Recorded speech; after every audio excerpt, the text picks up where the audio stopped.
নমস্কাৰ মৰামৰীসকল, কি খবৰ তোমালোকৰ সকলোৱে ভালে আছে চাগে। আজি এটা বেলেগ এটা টপিকত লৈ আহিছোঁ, যিটো নিশ্চয় তোমালোকে এখন চিনেমা চাইছা যে 12 ফেল চিনেমাখন যে সকলোৱে চাইছে, আৰু যদি চোৱা নাই তোমালোকে চাবা, লগত তোমালোকৰ পেৰেণ্টছক লৈ যাবা, ঠিক আছে। তেতিয়াহ'লে তেখেতলোকে আমাক বুজি পাব।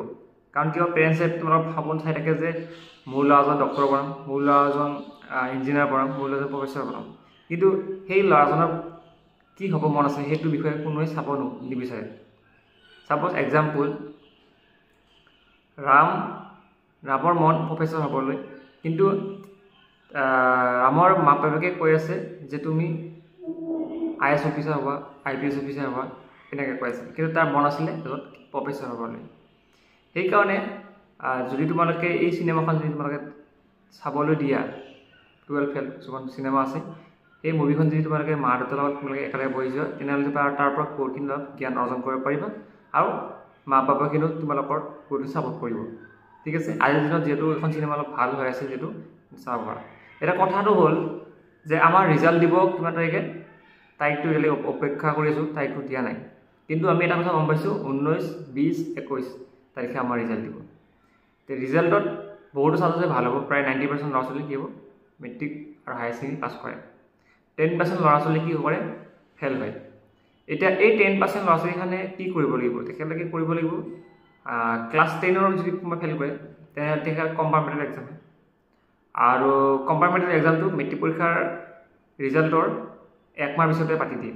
কিন্তু যোনটো হায়াৰ ছেকেণ্ডেৰীত কোনোবা ল'ৰা ছোৱালী ফেল কৰে, তেনেহ'লে সেই এক্সামটো দিবৰ কাৰণে এবছৰ ৱেইট কৰিব লাগিব। মানে এইবছৰ বেটছৰ লগত, মানে আহি থকা যোনটো বেটছ আছে 2025 যোনসকল ছাত্ৰ হায়াৰ ছেকেণ্ডেৰী পৰীক্ষা দিব, তেখেতৰ লগত তেখেতলোকে পৰীক্ষা দিব লাগিব। মানে 1 বছৰ তেখেতলোকে ৱেইট কৰিব লাগিব, যিটো মানে বেটাৰমেণ্ট এক্সাম বুলি কোৱা হয়।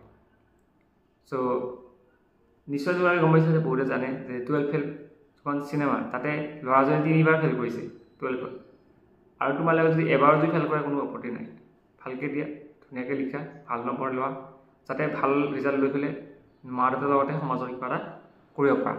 আৰু বিশেষকৈ নিজৰ কাৰণে কৰা, কাৰণ কিয় আজিৰ দিনত চৰকাৰে ইমানখিনি সুবিধা কৰি দিছে তোমালোকক। এডমিশ্যন ফ্ৰী, চৰকাৰে স্কুটি দিছে, ঠিক আছে, পইচাও দিব। এতিয়া কৈ আছে যে হায়াৰ ছেকেণ্ডেৰী পাছ কৰাসকলক 15,000 টকাকৈ দিব, ঠিক আছে। এনেকৈ নতুন নতুন আঁচনি আহি থাকিব দিনে দিনে, সেইটো আমি সুবিধা ল'ব লাগে। আগতে এইবোৰ নাছিলে, কংগ্ৰেছৰ দিনত আছিল যদিও বা কম আছিল, এনেকুৱা স্কুটি নাছিল বা মানে পইচা পাতি দিয়া নাছিল, এডমিশ্যন ফ্ৰী ইমান নাছিল, ঠিক আছে। বহুতখিনি অলপ সুবিধা এতিয়া চৰকাৰৰ দিনত হৈছে। কথাটো হ'ল আমি ৰিজাল্টৰ কাৰণে অপেক্ষা কৰিছোঁ, ৰিজাল্ট পোৱাৰ পিছত আমি কি পঢ়িম সেইটো এটা মেইন পইণ্ট আহি গৈছে। আৰু ৰিজাল্ট দিয়াৰ পিছত ফাৰ্ষ্ট ইয়েৰত বহুতে কি ঢিলা দিয়ে, ছেকেণ্ড ইয়েৰত ভাবে ভালকৈ পঢ়িম, কিন্তু ফাৰ্ষ্ট ইয়েৰতে ভালকৈ পঢ়িব লাগিব, ফাৰ্ষ্ট ইয়েৰৰ পৰা আৰম্ভণি ভালকৈ পঢ়িব লাগিব, তেতিয়াহে তোমালোকে ছেকেণ্ড ইয়েৰত ভাল নম্বৰ পাবা। এনে যদি ঢিলা দিয়া তোমালোকে এনেই নৰ্মেল পাছ কৰি যাব পাৰিবা, কথা নাই। নৰ্মেল পাছ কৰি গ'লে আজিৰ দিনত তোমালোকে নিশ্চয় গম পাবা যে তোমালোকৰ যেতিয়া ফাৰ্ষ্ট ইয়েৰ এডমিশ্যন হ'ব, তেতিয়া তোমালোকে গম পাই যাবা যে এডমিশ্যনৰ ছিটৰ কাৰণে কিমান মানে কম্পিটিশ্যন। ছিট যদি এখন কলেজত যদি 500টা থাকে, তাতে এপ্লাই কৰিব 1500, 2000 ল'ৰা ছোৱালী, তেতিয়া তোমালোকে নিশ্চয় গম পাবা যে কম্পিটিশ্যন কিমান। ৰিজাল্ট ভালকৈ যাৰ মানে 60 ওপৰত আছে সেইটো পাবই ছিট, যাৰ 50%, 40%, 30% সিহঁতে কেনেকৈ ছিট পাব। 30%, 40% ভিতৰতো তোমালোকৰ কিছুমান কেটেগৰী আছে, SC সকলৰ কাৰণে সেইটো তোমালোকৰ কাৰণে ভাল, সেয়াই বাৰু কেনেকৈ জানে তেনেকৈ ছিটটো পাই যাব, সেইটো কেটেগৰীত পৰি যায়, ঠিক আছে। কিন্তু বাকীখিনি জেনেৰেল ল'ৰা ছোৱালীয়ে কি কৰিব, সেইটো কাৰণে তোমালোকে অলপ ভালকৈ পঢ়িব লাগিব। লগতে এই বছৰ অলপ সুবিধা হৈছে যে মোৰ এণ্ট্ৰেন্স এক্সাম আছিলে, সেই এণ্ট্ৰেন্স এক্সামবোৰ কি কৰিছে, এতিয়া বাতিল কৰিছে। বাতিল কৰি তোমালোকে ডাইৰেক্ট এক্সাম দিব, মানে ডাইৰেক্ট এক্সাম নহয়, মানে ডাইৰেক্ট এডমিশ্যন হ'ব, ঠিক আছে।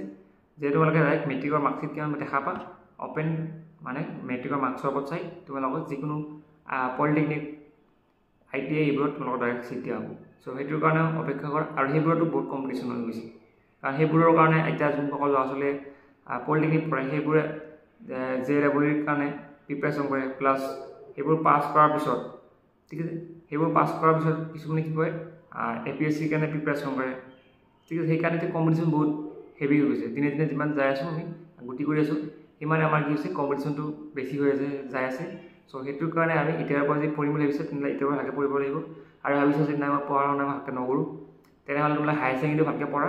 হায়াৰ ছেকেণ্ডেৰী পঢ়ি পেলাই ভাবিছা আৰু 3 বছৰ বা 4 বছৰ মই ডিগ্ৰী কৰিম বুলি, তেনেহ'লে ডিগ্ৰীটো কৰি পেলাই তোমালোকে আছাম পুলিচৰ কাৰণে, ইণ্ডিয়ান আৰ্মিৰ কাৰণে, ৰেলৱেৰ কাৰণে এইবোৰত কি কৰা প্ৰিপাৰেশ্যন কৰি দিয়া। কাৰণ কিয় এইবোৰত বেছি পঢ়া শুনা নালাগে। ইণ্ডিয়ান আৰ্মিৰ কাৰণে 10 পাছ লাগে, 4th গ্ৰেড চাকৰিৰ কাৰণে 10 পাছ লাগে, ৰেলৱেৰ কাৰণে 10 পাছ লাগে। এনেকুৱা ধৰণৰ তোমালোকে ভাবি লোৱা যে মই বেছি পঢ়িব নোৱাৰোঁ, মোৰ আৰ্থিক অৱস্থা ভাল নহয়, ঠিক আছে, মই ঘৰখনো চলাব লাগিব। চ' সেইটোৰ কাৰণে তোমালোকে চিন্তা কৰি ল'বা এতিয়াৰ পৰাই, ঠিক আছে। কাৰণ কিয় বহুতো ছাত্ৰ ছাত্ৰী মই দেখা হৈছে, বহুতো ছাত্ৰীয়ে ডিগ্ৰী পাছ কৰি বহি আছে, কিন্তু একো কাম নাই। ডিগ্ৰী পাছ কৰি ঘৰত বহি আছে, একো কাম নাই, কামো নাই সিহঁতৰ হাতত এতিয়া, কাৰণ ভালৰ সিহঁতৰ হাতত স্কিল নাই মেইনলি, কিবা এটা কাম কৰিবলৈ নোৱাৰে সিহঁতে। সেনেকুৱা ধৰণৰ কথা। যদি কিবা এটা স্কিল থাকিলে, কিবা এটা কাম কৰাৰ যদি অভিজ্ঞতা থাকিলে, বা কিবা কাম এটা শিকি থাকিলে, যে কম্পিউটাৰ হওক বা ITI চাৰ্টিফিকেট যদি থাকিলে, ইলেক্ট্ৰিচিয়ান হওক, ডিজেল মেকানিক হওক, যিকোনো ধৰণৰ ট্ৰেডৰ বিষয়ে যদি নলেজ থাকিলে, তেনেহ'লে তেখেতলোকে এতিয়া কোম্পানী হওক, ডাঙৰ ডাঙৰ কোম্পানীবোৰত আৰামত চাকৰি লৈ গৈ থাকিব লাগে। এতিয়া মেইন আজিৰ টপিকটোৱে হৈছে তোমালোকৰ ৰিজাল্ট অতি শীঘ্ৰে দিব। আজি হ'ল তোমালোকৰ 18 তাৰিখ, অহাকালি 19 তাৰিখ, পৰহি 20, তাৰ পিছদিনাখন 21, ঠিক আছে। আৰু 26 তাৰিখে মানে 26 তাৰিখে তোমালোকৰ তোমালোকৰ নহয়, আমাৰ অসমৰ কাৰণে এখন নিৰ্বাচনী সভা আছে। নিৰ্বাচনী সভা মানে নিৰ্বাচনী হ'ব, ভোট গণনা হ'ব, ঠিক আছে। ভোটৰ কাৰণে তাতে মানুহসকলে ভোট দিব, বহু ভোট দিব বাৰু। সেইকাৰণে যোনসকল ছাত্ৰ ছাত্ৰী 18 বছৰ হৈছে তোমালোকে ভোটটো দিবা সকলে। আৰু ছেকেণ্ডলি কথাটো হৈছে যে ৰিজাল্টৰ কাৰণে ভয় নাখাবা, অতি শীঘ্ৰে আহিছে, কাৰণ আমাৰ হাতত 3 বা 4 দিনৰ ভিতৰত আমাৰ ৰিজাল্ট পাই যাম। চ' সেইটোৰ কাৰণে সকলোৱে প্ৰিপাৰেশ্যন হৈ থকা। কাৰোবাৰ মন বেয়া হ'ব পাৰে, কাৰোবাৰ ভাল হ'ব পাৰে, ঠিক আছে। Thank you so' much. Next লগ পাম, ধন্যবাদ।